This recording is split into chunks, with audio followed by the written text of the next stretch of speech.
श्रीमद् भागवत पुराण दशम स्कंद नृग राजा की कथा। श्री शुकदेव जी कहते हैं, प्रिय परीक्षित, एक दिन शाम प्रद्युम्न, चारुभानु और गद आदि यदुवंशी राजकुमार घूमने के लिए उपवन में गए। वहां बहुत देर तक खेल खेलते हुए उन्हें प्यास लग गई। अब वे इधर उधर जल की खोज करने लगे। वे एक कुएं के पास गए। उसमें जल तो था नहीं, एक बड़ा विचित्र जीव दिख पड़ा। वह जीव पर्वत के समान आकार का एक गिरगिट था। उसे देखकर उनके आश्चर्य की सीमा नहीं रही। उनका हृदय करुणा से भर आया और वे उसे बाहर निकालने का प्रयत्न करने लगे। परंतु जब वे राजकुमार उस गिरे हुए गिरगिट को चमड़े और सूत की रस्सियों से बांधकर बाहर नहीं निकल सके, उसको निकाल नहीं सके, तब कौतूहलवश उन्होंने ये आश्चर्य में वृत्तांत भगवान श्री कृष्ण के पास जाकर निवेदन किया।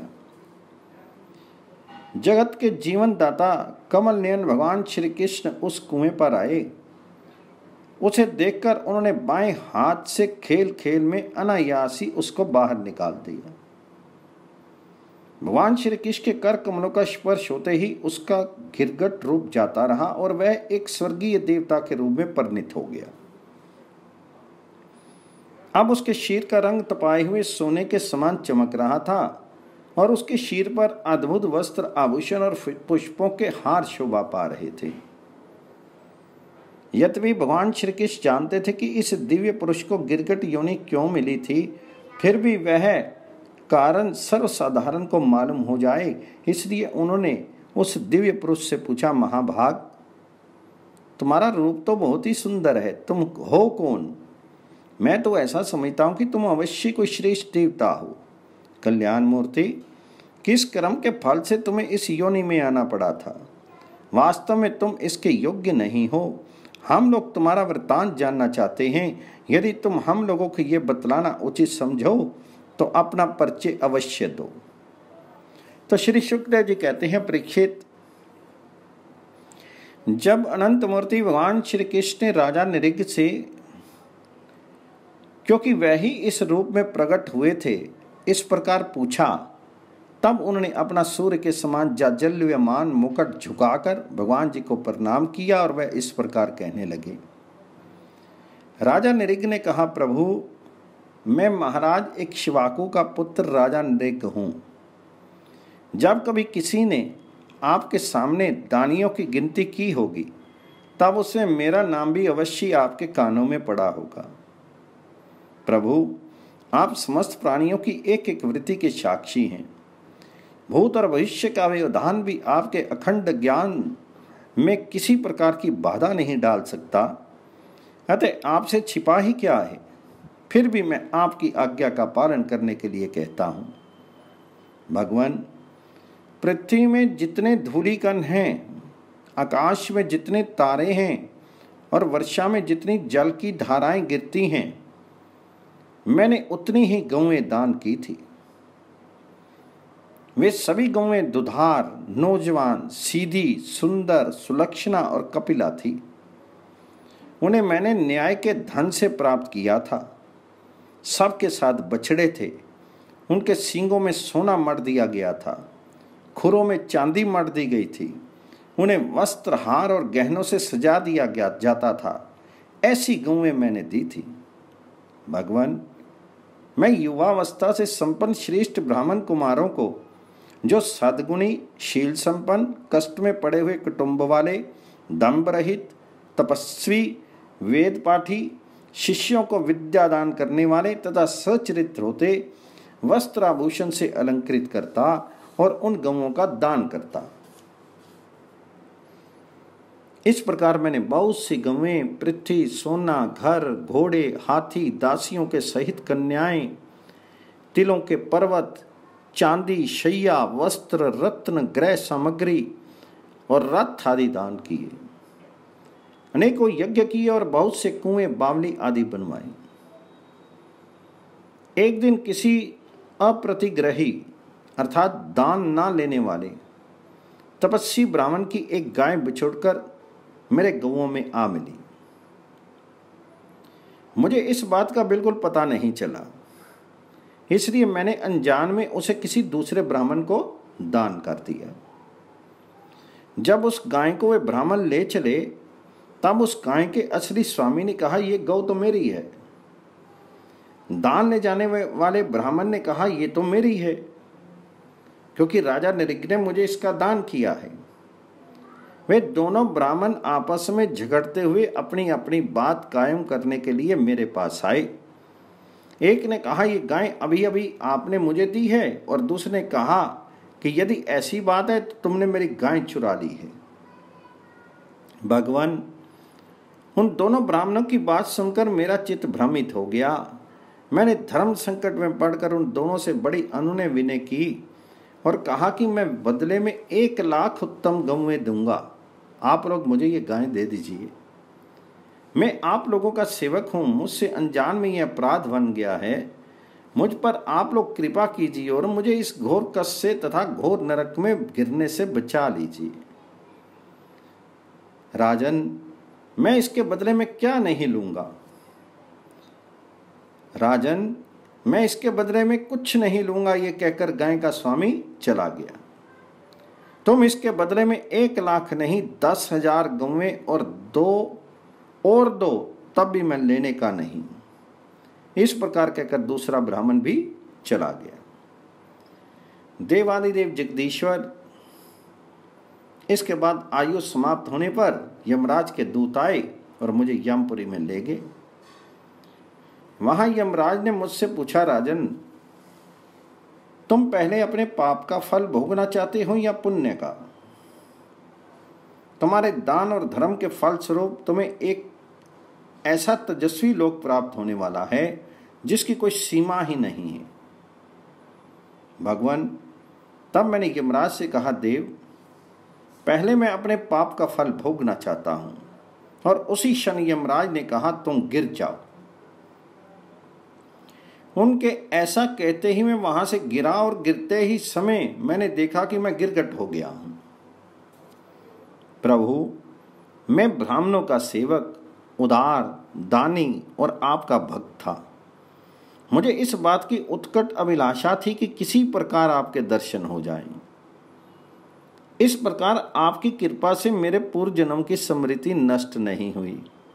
भगवान, आप परमात्मा हैं, बड़े बड़े शुद्ध हृदय योगीश्वर उपनिषदों की दृष्टि से, अभेद दृष्टि से अपने हृदय में आपका ध्यान करते रहते हैं। इंद्रियातीत परमात्मन, साक्षात आप मेरे नेत्रों के सामने कैसे आ गए? क्योंकि मैं तो अनेक प्रकार के व्यसनों, दुखद कर्मों में फंसकर अंधा हो रहा था। आपका दर्शन तो तब होता है जब संसार के चक्कर से छुटकारा मिलने का समय आता है। देवताओं के भी आराध्य देव पुरुषोत्तम गोविंद, आप ही व्यक्त और अव्यक्त जगत तथा जीवों के स्वामी हैं। अविनाशी अच्युत, आपकी कीर्ति अपवित्र है, आपकी कीर्ति बिल्कुल पवित्र है। अंतर्यामी नारायण, आप इस समस्त वृत्तियों और इंद्रियों के स्वामी हैं। प्रभु श्री कृष्ण, मैं अब देवताओं के लोक में जा रहा हूं, आप मुझे आज्ञा दीजिए। आप ऐसी कृपा कीजिए कि मैं चाहे कहीं भी क्यों ना रहूं, मेरा चित्त सदा आपके चरण कमलों में ही लगा रहे। आप समस्त कार्यों और कारणों के रूप में विद्यमान हैं। आपकी शक्ति अनंत है और आप स्वयं ब्रह्म हैं। आपको मैं नमस्कार करता हूँ।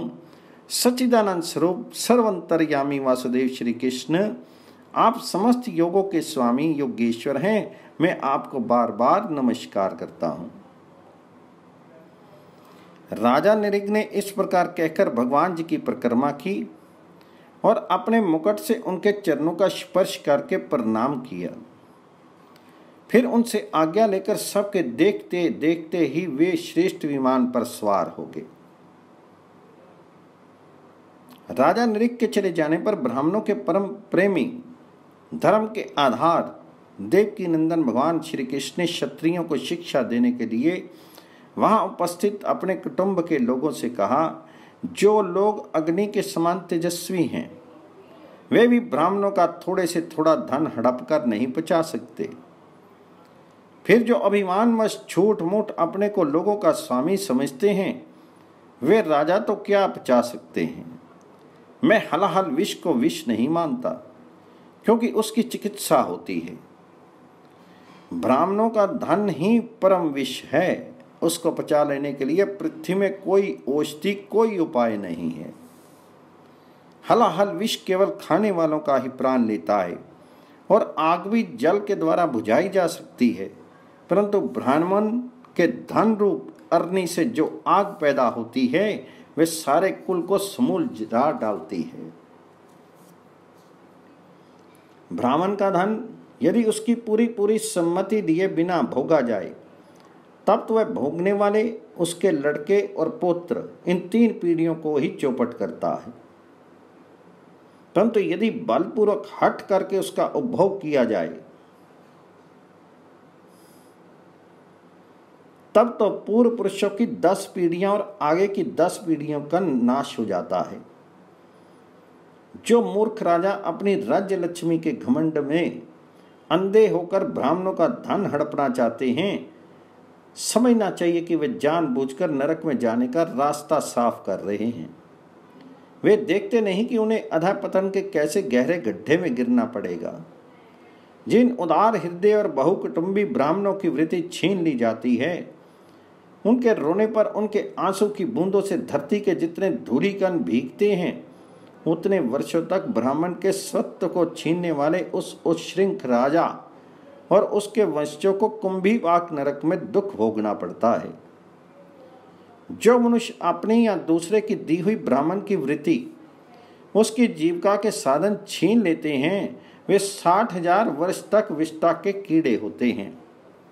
इसलिए मैं तो यही चाहता हूं कि ब्राह्मणों का धन कभी भूल से भी मेरे कोष में नहीं आए, क्योंकि जो लोग ब्राह्मणों के धन की इच्छा भी करते हैं उसे छीनने की बात तो लग रही, वह इस जन्म में अल्पायु, शत्रुओं से पराजित और राज्य भ्रष्ट हो जाते हैं और मृत्यु के बाद भी वे दूसरों को कष्ट देने वाले सांप भी होते हैं। इसलिए मेरे आत्मियों, यदि ब्राह्मण अपराध करे तो भी उससे द्वेष मत करो। वे मार ही क्यों ना बैठे या बोसी गालियां या शाप ही क्यों ना दे, उसे तुम लोग सदा नमस्कार ही करो। जिस प्रकार मैं बड़ी सावधानी से तीनों समय ब्राह्मणों को प्रणाम करता हूँ वैसे ही तुम लोग भी किया करो। जो मेरी इस आज्ञा का उल्लंघन करेगा उसे मैं क्षमा नहीं करूँगा, दंड दूंगा। यदि ब्राह्मण के धन का अपहरण हो जाए तो वह अपहरित धन उस अपहरण करने वाले को अनजान में उसके द्वारा ये अपराध किया हुआ हो तो अधःपतन के गड्ढे में डाल देता है। जैसे ब्राह्मण की गाय ने अनजान में उसे लेने वाले राजा नरिक को नरक में डाल दिया था। परीक्षित, समस्त लोगों को पवित्र करने वाले भगवान श्री कृष्ण द्वारका वासियों को इस प्रकार उपदेश देकर अपने महल में चले गए।